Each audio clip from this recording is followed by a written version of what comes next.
नमस्कार दोस्तों, मेरा नाम है भालचंद्र। ब्रह्मांड सिद्धास्त्र में आप सभी का स्वागत है। आज के इस वीडियो में हम चर्चा करेंगे कन्या लगन के लिए बुध के जो मायने हैं वो किस प्रकार के होते हैं। मतलब कन्या लगन में हर एक राशि में या फिर हर एक स्थान में बुध का जो प्रभाव होता है वो किस प्रकार का होता है, उसके जो फल होते हैं वो किस प्रकार के होते हैं, सभी के बारे में डिटेल में चर्चा इस वीडियो में हम करने वाले हैं। अपना जो चैनल है ब्रह्मांड सिद्धि एस्ट्रो, इस चैनल पर मेष लगन से लेकर मीन लगन तक की जो सभी 12 लगन है, इस सभी 12 लगन के लिए बुध का जो प्रभाव होता है वो किस प्रकार का होता है, इस विषय पर वीडियो अपलोड हो रहे हैं। आप उसका आनंद जरूर लीजिए। इसके पहले हमने शुक्र और मंगल हर एक लगन में इसका जो प्रभाव होता है वो किस प्रकार का होता है, इस विषय पर वीडियो अपलोड हो चुके हैं। आप उसके बारे में भी देख सकते हो। जैसे कि इस वीडियो में हम चर्चा करने वाले हैं बुध का प्रभाव कन्या लगन के लिए। तो सबसे पहली और महत्वपूर्ण बात हमें ये जान लेना आवश्यक है, बुध जो है वो कन्या लेखन के लिए कितना महत्वपूर्ण है। जैसे कन्या राशि का जो स्वामी है वही बुध है, तो बुध जो है वो बहुत ही महत्वपूर्ण ग्रह होता है क्योंकि ये लग्नेश होता है। अब यहाँ पर जैसे कि बुध की जो दो राशियां हैं मिथुन और कन्या, वह दशम और लगन स्थान में आने वाली है, तो ये कर्मेश या फिर दशमेश और लग्नेश के मायने भी यहाँ पर देखे जा सकते हैं। तो यहाँ पर और एक जो बात है वो मैं थोड़ा स्पष्ट करना चाहूंगा कि कोई भी जो ग्रह होता है वो किसी भी राशि में जब भी जाता है तो उस राशि का जो स्वामी है उसके जो परिणाम है वो देखने ज्यादा आवश्यक होते हैं। उसी प्रकार यह जो जैसे कि हम यहाँ पर बुध के बारे में बात कर रहे हैं, तो बुध कौन से राशि में है, कौन से नक्षत्र में है, कौन से ग्रह के योग में है, वो देखना आवश्यक है। उसी प्रकार बुध की जो दैनिक गति है, हर एक ग्रह की अपनी दैनिक गति होती है, उस दैनिक गति से वो बहुत ज्यादा कम है या फिर वक्री है, तो इसके जो परिणाम है उसमें काफी ज्यादा बदलाव देखे जाते हैं, देखे जा सकते हैं। तो इन सभी बातों पर ध्यान रखकर इसके बाद किसी भी ग्रह के बारे में हम अनुमान लगा सकते हैं। लेकिन अब जो हम चर्चा करने जा रहे हैं उसमें मोटे तौर पर आज के आपको इसके अनुभव जरूर मिल सकते हैं। तो चलिए शुरुआत करते हैं। जैसे कि बुध यदि आपके कन्या राशि में या फिर कन्या लगन में प्रथम भाव में होगा, तो बुध जो ग्रह है वो बुद्धि का कारक है। अब यहाँ पर लग्नेश लगन स्थान में है तो वो शारीरिक दृष्टि से अच्छा होगा ऐसा नहीं है, क्योंकि यहाँ पर एक बात जान लेना आवश्यक है। क्योंकि ये जो राशि है मतलब लग्न राशि है जो कि कन्या है, वो नैसर्गिक कुंडली में या फिर कालिक पुरुष के कुंडली में छठे भाव में आने वाली है जो कि रोग का कारक है। तो यदि ऐसी राशि यदि आपके लगन में आते हैं तो स्वास्थ्य के बारे में छोटी मोटी बातें या फिर प्रॉब्लम कॉम्प्लिकेशन देता ही है। लेकिन बुध कन्या राशि में यदि आपके लगन में होगा तो ऐसे जो व्यक्ति होते हैं बहुत ज्यादा होशियार होते हैं, इनको प्रैक्टिकल नॉलेज काफी अच्छी होती है, इनके जो ग्रास्पिंग होती है वो काफी अच्छी होती है। अब यहाँ पर एक बात जान ले, मैं बुद्धि के बारे में बोल रहा हूँ न कि शिक्षा के मामले में। कई ऐसे भी कुंडलियां हैं जहां पर कन्या लगन है या फिर लगन में बुध है लेकिन इनकी जो शिक्षा है वो ज्यादा नहीं हुई, लेकिन बाकी के जो भी बातें हैं, प्रैक्टिकल बातें हैं या फिर किस तरह से आगे बढ़ना है, किस तरह से अर्निंग करनी है, इसके मामले में इनके जो इनकी जो मालूमात होती है वो काफी अच्छी देखी जा सकती है। तो प्रैक्टिकल नॉलेज में काफी अच्छा देखा जा सकता है। बुद्धि का जो स्तर होता है वो काफी अच्छा देखा जा सकता है। उसी प्रकार ऐसे जो व्यक्ति उनको पता होता है कि पैसे की जो भी बातें है वो किस तरह से करनी चाहिए, किस तरह से अर्न करना चाहिए, किस तरह से पैसे कमाने चाहिए या फिर बचाने चाहिए या फिर इन्वेस्ट करने चाहिए, तो इसके मामले में भी इनकी जो मालूमात होती है वो काफी अच्छी देखी जा सकती है। ऐसे जो व्यक्ति होते हैं वाणी के ऊपर इनकी जो कमांड होती है वो काफी अच्छी होती है, हंसकर बोलने वाले होते हैं, लेकिन बुद्धि के काफी तीक्ष्ण होते हैं और थोड़े से सिकड़े होते हैं। इनके मन की बात जानना करीबन कठिन होता है, दूसरों पर जल्दी से विश्वास नहीं करते, तो यही बात इनमें देखी जाती है। लेकिन खुद के लिए ये जो व्यक्ति होते हैं वो काफी अच्छे देखे जा सकते हैं। अब हम चर्चा करेंगे कि बुध यदि आपके द्वितीय भाव में होगा। देखिए द्वितीय भाव का जो बुध है वो तुला राशि का बुध माना जाता है। ऐसे जो व्यक्ति होते हैं वो बहुत ही ज्यादा बुद्धिमान देखे जा सकते हैं। इनमें जो ग्रास्पिंग होती है वो काफी अच्छी होती है, वाणी के ऊपर कमांड काफी अच्छी होती है, क्योंकि मतलब बाकी लोगों के साथ कैसे बोलना है, किस तरह से बोलना है, कहाँ पर रुकना है, और इनमें डिप्लोमेसी भी काफी अच्छी देखी जा सकती है। लेकिन शिक्षा के मामले में भी यह जो बुध है वो काफी आगे बढ़ सकता है। पैसे के मामले में जैसे कि पैसे के मामले में इनको ज्यादा कोई प्रॉब्लम नहीं आती है। नॉर्मली ऐसे जो व्यक्ति होते हैं वो शिक्षा के फील्ड से रिलेट करते हैं या फिर एजुकेशन फील्ड से, बैंकिंग फील्ड से, जहां पर बोलना ज्यादा होता है या फिर जहां पर इंफॉर्मेशन का जो आदान प्रदान होता है वो होता है, उस प्रकार की मतलब इंटेलेक्ट फील्ड जितने भी है उसमें ये जो बुध है वो काफी आगे बढ़ सकता है, टीचिंग से भी ज्यादा रिलेट करता है। तो कुल मिला के देखा जाए तो तुला राशि का जो बुध है वो बहुत ही ज्यादा शुभ फलदायी माना जाएगा। अब यहाँ पर चित्रा नक्षत्र है, चित्रा, स्वाति और विशाखा, और चित्रा या फिर खास करके विशाखा नक्षत्र में यदि बुध है तो आपको स्वयं के स्वास्थ्य के बारे में थोड़ा ध्यान देना होगा। लेकिन ऐसे जो व्यक्ति होते हैं वो जीवन में बहुत ही आगे बढ़ते हैं, फाइनेंशियली इनको कभी मतलब कमियां नहीं आती।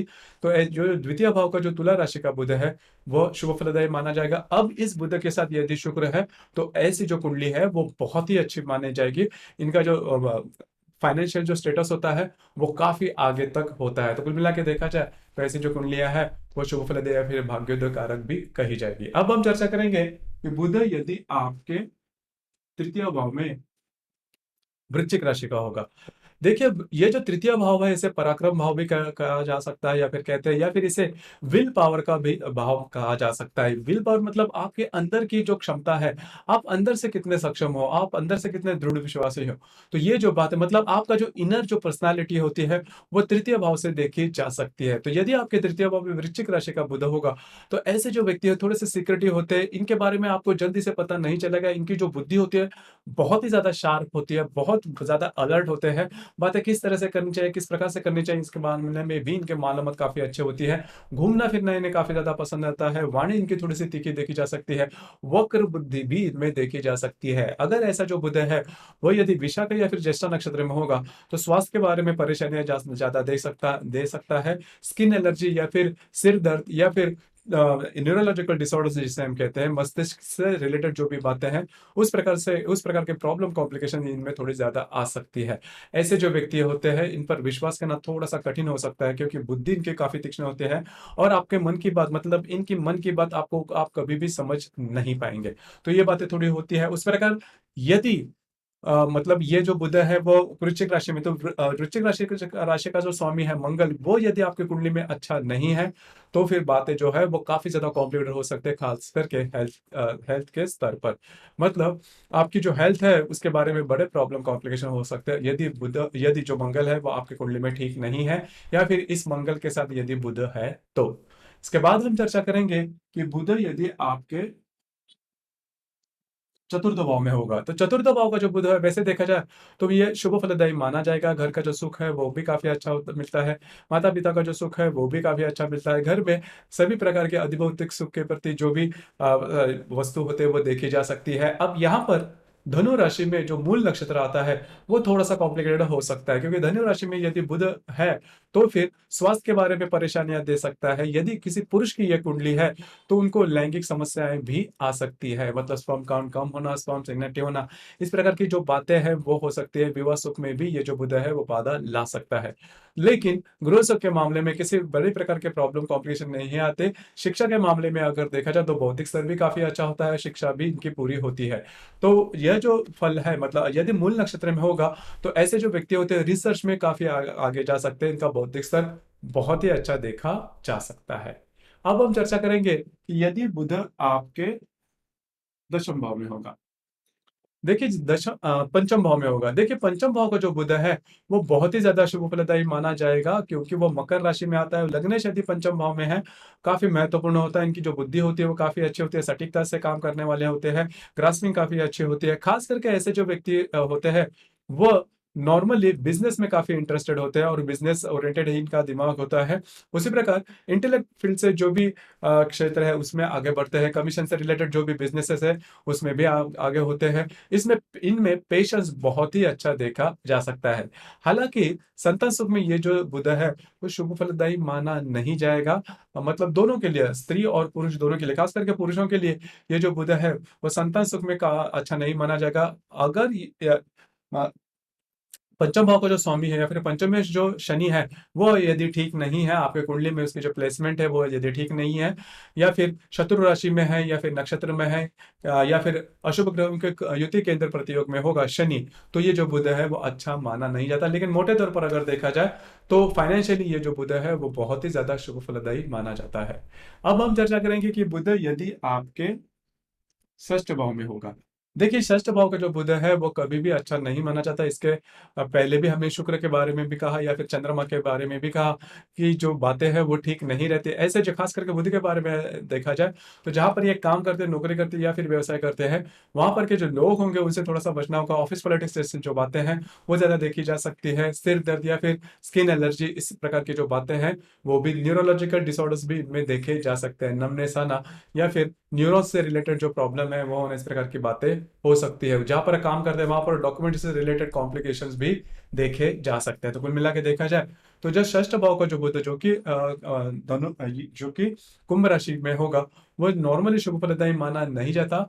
लेकिन ऐसे जो व्यक्ति उनकी जो बुद्धि होती है वो बहुत ही अच्छे देखे जा सकते हैं। थोड़ी सी साइंटिफिक जो बुद्धि होती है वो इनमें देखी जा सकती है। अब हम चर्चा करेंगे कि बुध यदि आपके सप्तम भाव में होगा तो देखिए जो बुध यदि आपके सप्तम भाव में मीन राशि का होगा तो नॉर्मली वो नीच राशि का कहा जाता है। लेकिन इतने एक्सट्रीम रिजल्ट्स इसके देखने नहीं मिलते। यहाँ पर होता क्या क्या है कि यह जो सप्तम भाव है जाया स्थान जिसे कहते हैं, आपके पार्टनर का स्थान भी है बिजनेस में। उसी प्रकार लाइफ पार्टनर के बारे में भी कहा जा सकता है। अब यहाँ पर एक बात देख सकते हो कि नॉर्मली विवाह के बारे में जो भी आपके जो वैवाहिक जोड़ीदार वो फिर से रिपीट होते हैं। मतलब पहले बार आप उन्हें ना कहते हो और वो फिर से रिपीट होके आपके वैवाहिक जोड़ीदार बन जाए। इस प्रकार की जो बातें हैं वो काफ़ी ज़्यादा देखने को मिलती हैं। ऐसे जो व्यक्ति होते हैं वो स्कूल कॉलेजेस की जो शिक्षा होते हैं, इनमें काफ़ी आगे बढ़ते हैं। लेकिन इनकी जो बुद्धि होती है वो स्थिर नहीं होती। इनकी जो लाइकिंग्स होती है वो हमेशा चेंज होती रहती है। क्योंकि आपका जो लग्नेश है वो भी द्विज स्वभाव का राशि द्विज स्वभाव की राशि है और लग्न स्थान का जो स्वामी है वो भी अगर द्विज स्वभाव की राशि में आ जाए तो फिर आपकी जो डिसीजन पावर है वो काफ़ी ज़्यादा कम होते हैं। डिसीजन आप जल्दी से ले नहीं पाते और आपके जो लाइकिंग्स होते हैं, आपकी जो चाह होती है, आपके जो इंटरेस्ट एरिया होते हैं, वो हमेशा चेंज होते रहते हैं, जिसकी वजह से स्थैर्य जीवन में नहीं मिल पाता। यदि इस प्रकार की बात है, तो आपको उसके बारे में थोड़ा ध्यान देना होगा। उसी प्रकार यदि बुध आपके अष्टम भाव में होगा देखिए, अष्टम भाव को मृत्यु स्थान भी कहते हैं, लेकिन मृत्यु स्थान माने कि प्रत्यक्ष मृत्यु ऐसा नहीं होता। लग्नेश यदि आपके अष्टम भाव में होगा, तो वो मेष राशि का होता है। जो मेष राशि है, वो बुध की शत्रु राशि है। अब यहाँ पर यदि बुध है, तो पहले सबसे इंपॉर्टेंट बात स्वास्थ्य के बारे में ये सीधा-सीधा इफ़ेक्ट करता है। ऐसे जो व्यक्ति होते हैं, स्वास्थ्य के बारे में समस्याएँ आ सकती है। उसी प्रकार इनकी जो वाणी होती है, वो काफ़ी ज़्यादा तीखी हो सकती है, तो बहुत ज़्यादा स्ट्रेट फॉरवर्ड होते हैं और इसी वजह से म्यूचुअल रिलेशनशिप इनको टिक नहीं पाती। उसी प्रकार किसी महिला की यदि कुंडली है इस प्रकार की मतलब कन्या लगन और यदि अष्टम भाव में यदि मेष राशि का बुध है तो इनके जो इन-लॉज़ होंगे उनसे भी छोटी-मोटी बातों को लेकर तकरार हो सकती है और वे तकरार बढ़ती है। सबसे पहले महत्वपूर्ण बात आपको स्वयं के स्वास्थ्य के बारे में ध्यान देना होगा। ख़ास करके यदि कृत्तिका नक्षत्र में यदि बुध होगा तो वो बिल्कुल भी अच्छा माना नहीं जाता। आपको उसी के बारे में थोड़ा ध्यान देना होगा। उसी प्रकार यदि बुध आपके भाग्य भाव में होगा तो लग्नेश यदि भाग्य भाव में होगा तो वो काफ़ी ज़्यादा शुभ फलदायी माना जाएगा। लक फैक्टर इनमें काफ़ी अच्छा देखा जाता है। ऐसे जो व्यक्ति होते हैं वो धार्मिक, आध्यात्मिक रूप में काफ़ी आगे आ सकते हैं। उसी प्रकार करियर के मामले में भी ऐसे जो व्यक्ति है वो बहुत ही अच्छे होते हैं, काफ़ी आगे बढ़ते हैं। उसी प्रकार उनकी जो वाणी होती है वो काफ़ी अच्छी देखी जा सकती है। ख़ास करके रोहिणी या फिर मृग नक्षत्र में यदि बुध होगा तो वो बहुत ही ज़्यादा शुभ फलदायी माना जाएगा। डिप्लोमेसी इनमें काफ़ी अच्छी देखी जाती है। प्रैक्टिकल नेचर भी काफ़ी अच्छा देखा जाता है। इनकी जो इमेज होती है समाज में वो भी काफ़ी अच्छी होती है। सामाजिक काम में वो काफ़ी आगे बढ़ते हैं। धार्मिक या फिर आध्यात्मिक भी देखे जाते हैं। लेकिन यदि कृत्तिका नक्षत्र में बुध होगा तो वो बाकी की सभी बातें होगी लेकिन स्वास्थ्य के बारे में ये बुध जो है वो बिल्कुल भी अच्छा माना नहीं जाता। कटना, छिलना या फिर इस प्रकार की बातें एक्सीडेंट प्रोन ऐसा जो बुध है वो देखा जा सकता है। इसके बाद हम चर्चा करेंगे कि यदि बुध आपके दशम भाव में होगा। देखिए दशम भाव में या फिर कर्मेश जो है वो कर्म भाव में वैसे देखा जाए तो काफ़ी अच्छा दिखाई देता है, लेकिन बुध के लिए जो जो बात है वो इतनी सही नहीं होती क्योंकि वो मिथुन राशि में है। हालाँकि उसके स्वयं की राशि है, लेकिन ऐसे जो व्यक्ति होते हैं वो इनके जो इंटरेस्ट और ये एरिया होते हैं वो हमेशा चेंज होते रहते हैं। ख़ास करके करियर के मामले में अगर देखा जाए तो एक ही एक तरह का जो करियर है वो परस्यू नहीं करते और एक ही तरह के करियर में या फिर काम में ये ज़्यादा सेटल भी नहीं होते। काफ़ी ज़्यादा जो फ़ील्ड है वो चेंज करते रहते हैं। इसी वजह से किसी एक फ़ील्ड में इनको इन डेप्थ नॉलेज आना थोड़ा-सा कठिन होता है। घूमना-फिरना इन्हें काफ़ी ज़्यादा पसंद आता है और उसी प्रकार के जॉब इनको मिलते भी हैं। इनकी जो बुद्धि होती है वो काफ़ी अच्छी होती है। हालाँकि बुद्धि में इन डेप्थ सोच थोड़ी कम होती है। लैंग्वेज के ऊपर कमांड काफ़ी अच्छी होती है। कम्युनिकेशन स्किल इनमें काफ़ी अच्छा होता है। बौद्धिक स्तर से रिलेटेड मतलब इंटेलेक्ट फील्ड से रिलेटेड जो भी क्षेत्र है, इसमें ही इनका करियर ज़्यादा देखा जा सकता है। तो कुल मिला के देखा जाए तो ऐसे जो व्यक्ति होते हैं वो पूरी तरह से सेटल नहीं हो पाते। हमेशा कुछ कुछ ना कुछ तो इनको बदलाव ही देखा जाता है। जिस भी काम में जाते हैं उनको हमेशा लगता है कि कोई और काम है वो उनके लिए अच्छा है। तो इसी वजह से जीवन में जल्दी से सेटल नहीं हो पाते। यदि इस बुध के साथ कोई पाप ग्रह है तो जो बातें हैं वो और भी ज्यादा कॉम्प्लिकेटेड हो सकती है। लेकिन मोटे तौर पर देखा जाए तो दशमेश दशम स्थान में इस प्रकार से जो हम विचार करते हैं, मतलब कन्या लगन के लिए अगर दशम दशम भाव में यदि बुध है मिथुन राशि का, तो वो उतना ज्यादा शुभ फलदायी माना नहीं जाता। अब हम चर्चा करेंगे कि यदि बुध आपके लाभ भाव में होगा। देखिए, लग्नेश यदि लाभ भाव में है या फिर कर्क राशि में बुध यदि आपके लाभ भाव में होगा तो वो काफी ज्यादा शुभ फलदायी माने जाएगा। खास करके आपके जो मित्र परिवार होंगे उनसे आपको काफी अच्छी मदद मिल सकती है, उनसे काफी अच्छी सलाह मिल सकती है। लाभ आपको मिलते रहेंगे। ऐसे जो व्यक्ति होते हैं वो हमेशा लाभ के बारे में सोच रहे हैं कि किस तरह से मैं ज्यादा अर्न कर सकूं, किस तरह से मुझे लाभ ज्यादा हो। और ऐसे जो व्यक्ति होते हैं वो मल्टी सोर्स ऑफ इनकम उनके होती है। मतलब ऐसा नहीं है सिर्फ और सिर्फ एक ही इनकम पर वो डिपेंड करते हैं। कई प्रकार के जो इनकम है वो इनके आते रहते हैं, जो कि काफी अच्छे उत्पाद होते हैं। वैसे भी देखा जाए, जैसे मैं शुरुआत में कहा कि यदि आपका कन्या लगन है तो ऐसे जो व्यक्ति थोड़ा से प्रैक्टिकल होते हैं, किस तरह से ज्यादा अर्न किया जाए इसके सोच में जो वो ज्यादा रहते हैं। लेकिन स्वास्थ्य के बारे में थोड़ा ध्यान देना होगा यदि कर्क राशि के अश्लेषा नक्षत्र में यदि बुध है तो। इसके बाद हम चर्चा करेंगे कि बुध यदि आपके व्यय भाव में होगा। लग्नेश या फिर दशमेश यदि आपके व्यय भाव में होगा तो आपको आपका जो भी कार्य क्षेत्र है उससे रिलेटेड काफी ज्यादा घूमना फिरना पड़ सकता है। हालांकि लग्नेश यदि आपके व्यय भाव में है, मतलब यदि सिंह राशि में यदि बुध है तो ऐसे जो व्यक्ति हैं, उनका परदेश गमन होना करीबन तय होता है। परदेश में जाके ऊंचे ओहदे पर काम भी करते हैं। इनकी जो बुद्धि होती है वो भी काफी अच्छी देखी जा सकती है। इनका जो रहन सहन होता है वो भी काफी अच्छा देखा जा सकता है। खास करके मघा नक्षत्र में है तो काफी ऊंचे ओहदे पर वे जा सकते हैं। उसी प्रकार उनकी जो बुद्धि होती है वो भी काफी अच्छी देखी जाती है। थोड़ा सा एरोगेंस इनमें देखी जाती है, वाणी भी थोड़ी सी एरोगेंट हो सकती है। लेकिन ये जो बुध व्यय भाव में होगा यदि आपका कन्या लगन है तो वो शुभ फलदायी माना जाएगा। थोड़ा बहुत यदि मघा नक्षत्र में है तो स्वास्थ्य के बारे में थोड़ी वो तकलीफ ये दे सकता है। लेकिन मोटे तौर पर यदि देखा जाए तो वो शुभ फलदायी माना जाएगा।